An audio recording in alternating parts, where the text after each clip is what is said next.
నమస్తే మా welcome back to another video. మన ఛానల్లో కొంచెం ఫన్ కంటెంట్ ఎక్కువైపోయింది, దానికి కాసేపు బ్రేక్ ఇద్దాం. ఈ వీడియో మాస్టర్స్ చేయడానికి వచ్చేవాళ్ళు ఇక్కడ యూకేలో ఎలాంటి పార్ట్ టైం జాబ్స్ ఎక్స్పెక్ట్ చేయొచ్చో చెప్తా. యూకేలో మెయిన్లీ జాబ్స్ 2 టైప్స్ మా.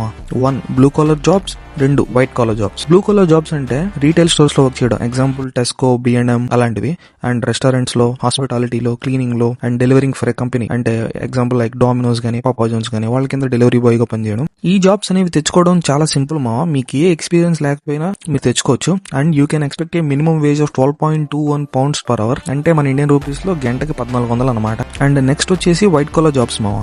ఈ జాబ్స్ ఏంటంటే such as working in administration, internships and consulting. ఈ జాబ్స్ అనేవి చాలా తక్కువ మావా. మీకు కానీ స్ట్రాంగ్ యూకే కనెక్షన్స్ ఉన్నా లేదా పాస్ట్ ఎక్స్పీరియన్స్ ఉన్నా కొంచెం సింపుల్ అవుతుంది. అండ్ ఇవి ఉండడం కూడా చాలా తక్కువ ఉంటాయి అండ్ కొంచెం కాంపిటేటివ్ గా కూడా ఉంటాయి అనమాట. అండ్ మీరు స్టూడెంట్ వీసా మీద ఉన్నప్పుడు వీక్ కి 20 hours వర్క్ చేయొచ్చు అండ్ హాలిడేస్ లో ఫుల్ టైం కూడా వర్క్ చేయొచ్చు. అండ్ ఇంకా రియాలిటీకి వస్తే డోంట్ ఎక్స్పెక్ట్ హ్యూజ్ ఎర్నింగ్స్ మావా. పార్ట్ టైం అనేది జస్ట్ మన లివింగ్ ఎక్స్పెన్సెస్ ని కవర్ చేయడానికి